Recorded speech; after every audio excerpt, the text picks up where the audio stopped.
নৰকাসুৰ আছিল প্ৰাগজ্যোতিষপুৰৰ ৰজা।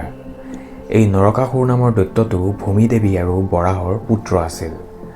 অত্যন্ত শক্তিশালী আৰু অহংকাৰী নৰকাসুৰে স্বৰ্গমত্ত সকলোতে অত্যাচাৰ আৰম্ভ কৰিছিল আৰু অশান্তিৰ সৃষ্টি কৰিছিল। এই নৰকাসুৰেই ভগৱানৰ মাতৃৰূপে খ্যাত অদিতিৰ কাণফুলি চুৰ কৰিছিল আৰু বিভিন্ন ৰাজ্যৰ নাৰীসকলক আনি প্ৰাগজ্যোতিষপুৰত বন্দী বনাই ৰাখিছিল। নৰকাসুৰৰ অত্যাচাৰ সহ্য কৰিব নোৱাৰি দেৱৰাজ ইন্দ্ৰই শ্ৰীকৃষ্ণৰ সহায় বিচাৰিছিল। সকলো কথা গম পোৱাৰ পিছত শ্ৰীকৃষ্ণ আৰু তেওঁৰ পত্নী সত্যভামা নৰকাসুৰৰ ৰাজ্য প্ৰাগজ্যোতিষপুৰত উপস্থিত হৈছিল। সত্যভামা আছিল ভূমিদেৱীৰেই এক অৱতাৰ।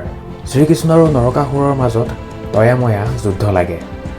নৰকাসুৰে বৰদান লাভ কৰিছিল যে কেৱল মাতৃ বা মাতৃৰ কোনো অৱতাৰেহে তেওঁক বধ কৰিব পাৰিব। সেইবাবে শ্ৰীকৃষ্ণই সত্যভামাক নৰকাসুৰৰ লগত যুদ্ধ কৰিব দিছিল। শ্ৰীকৃষ্ণৰ আদেশ মতে সত্যভামাই নৰকাসুৰৰ লগত যুদ্ধ কৰিছিল আৰু সেই অত্যাচাৰী নৰকাসুৰক বধ কৰিছিল। মৃত্যুৰ আগত নৰকাসুৰে অনুৰোধ কৰিছিল যে যিহেতু বেয়াৰ বিপক্ষে ভালৰ জয় হৈছে, গতিকে তেওঁৰ মৃত্যুদিনটো পোহৰৰ উৎসৱ হিচাপে পালন কৰিব লাগে।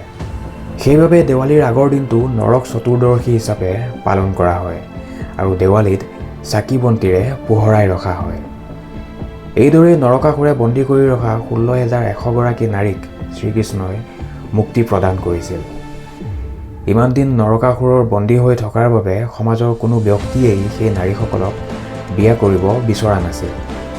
বিনা কাৰণত তেওঁলোকৰ সন্মানৰ ওপৰত প্ৰশ্ন উঠাৰ কাৰণে সেই 16,100 গৰাকী নাৰী মানসিকভাৱে ভাগি পৰিছিল। সেই নাৰীসকল মানসিকভাৱে ভাগি পৰা দেখি তেওঁলোকৰ সন্মান ৰক্ষাৰ অৰ্থে শ্ৰীকৃষ্ণই উপায়হীন হৈ তেওঁলোকৰ কাতৰ অনুৰোধ মৰ্মে বিয়া কৰাইছিল।